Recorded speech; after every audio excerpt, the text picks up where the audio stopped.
Hey friend, I'm Amy, a health coach here at Flip Your Leaf, and today we're going to talk about tools and strategies to manage your IBS symptoms that fall outside of the low FODMAP diet. Now, this feels really important to me because, first of all, the low FODMAP diet isn't for everybody. Not everybody has FODMAP sensitivities. Not everybody even needs to go through the low FODMAP diet in order to put the right tools in their toolbox. And so there is no need to sort of throw you to the wolves, put you through that 16-week elimination phase and re-challenge phase and personalization phase if there are other basic IBS hygiene tools that will get you the results that you want. And so before we even touch the low FODMAP diet, I want you to try some of these. Now, this is actually a two-part video. So here in part one, we're going to be talking about sort of the how and the what of eating, again, outside of that FODMAP container, to see if we can settle your gut using some of these tools. Okay, so first tool on this list is to make sure that you're eating regularly. And by that, I mean making sure that any of your meals, your snacks, any of those things are not more than 3 to 4 hours apart. And that is because our bodies are designed to have food, coming in quite regularly. So whether it's, a full meal or even just, a snack, something to keep it going, we don't want those, those digestive juices sort of sitting in there.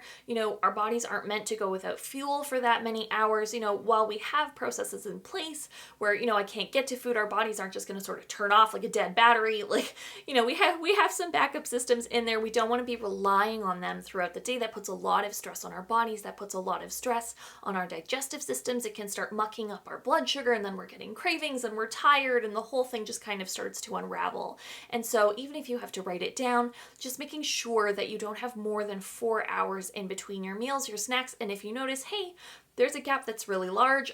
Many of my clients find that the biggest gap is between lunch and dinner. Just throwing something in there, whether that's keeping something in your bag or in your car, having something in your desk at work. I have a lot of clients who have just started bringing snacks to meetings and saying, hey, my gut starts to hurt if I don't have a snack, so just bring something that doesn't crunch.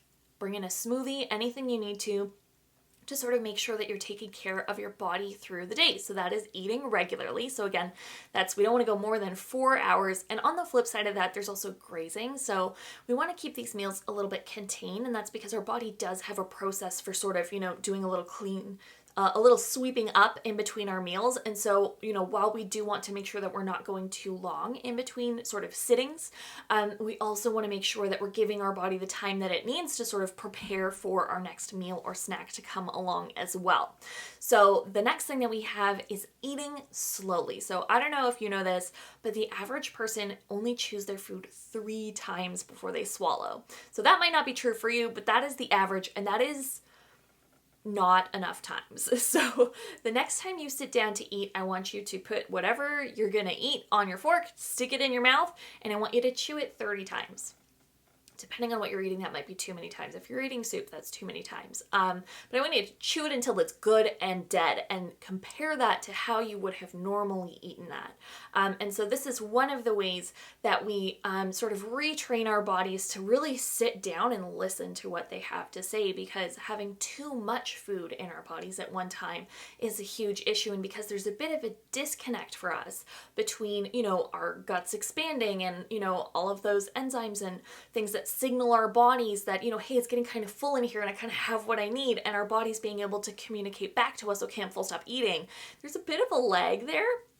And so sometimes we really do need to slow down the process of adding foods to our bodies, so that by the time our body gets us the message that we're all done here and we're cool and we can move on, we haven't sort of overflowed the system.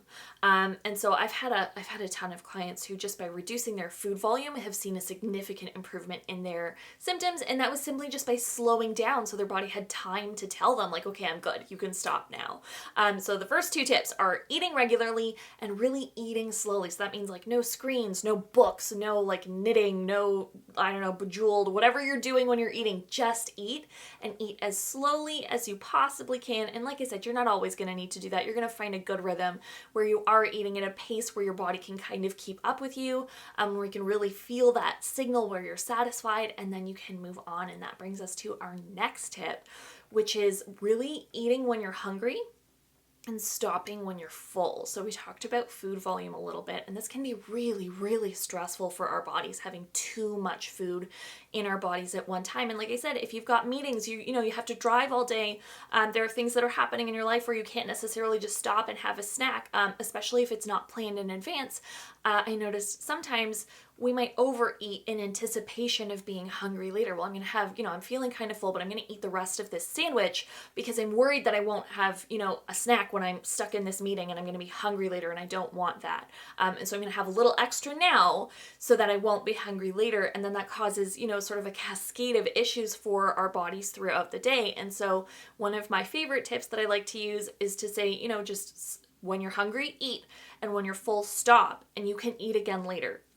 Wrap up that sandwich, wrap up that salad, put it in the fridge, bring it to your meeting if you have to, take it in the car with you if you have to, or if you know that those things are coming, come prepared, bring things, talk to the people who are going to be in your meeting, keep things that you can just have in your car and you can let go of that stress and really listen to your body as you're sort of going through your day, going through the motions, so that you can really listen to those cues and hear like, okay, I've had enough, we can stop now, and you feel completely comfortable stopping because when I have the cue that I'm hungry later, I'm going to go and make sure that I'm satisfying that need.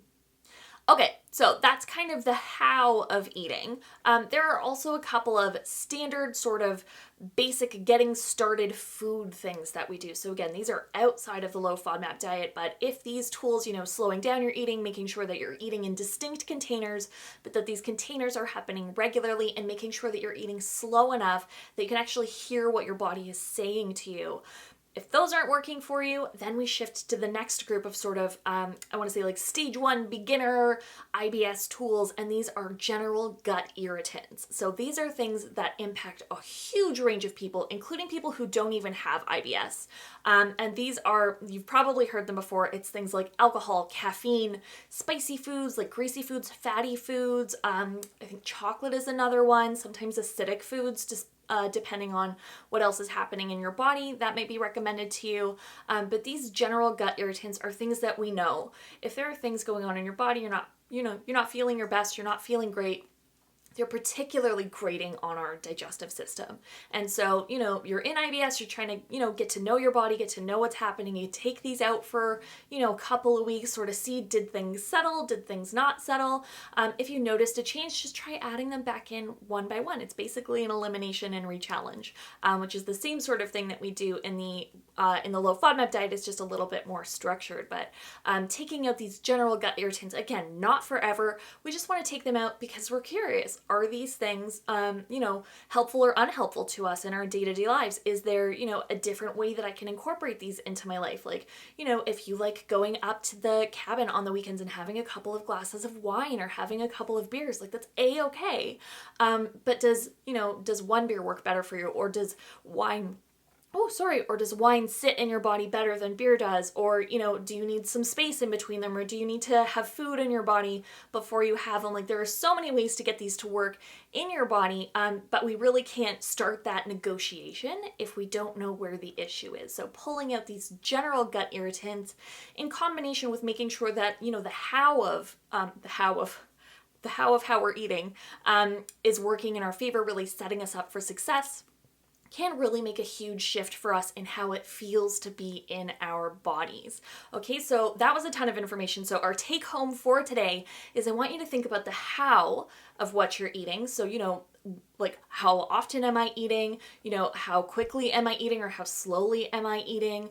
And then really, am I stopping when I'm full, and am I honoring my hunger when I'm feeling hungry? And if I'm not, how can I shift my lifestyle to sort of set myself up for success in these areas? How can I really honor the cues of my body so that it's getting what it needs? And then the next step is really going through these general gut irritants and making sure that there are things that we know that are aren't irritating you. And once you've done the 2 of those, we're going to move to our next phase. So if you want to hear about that, catch me in my next video.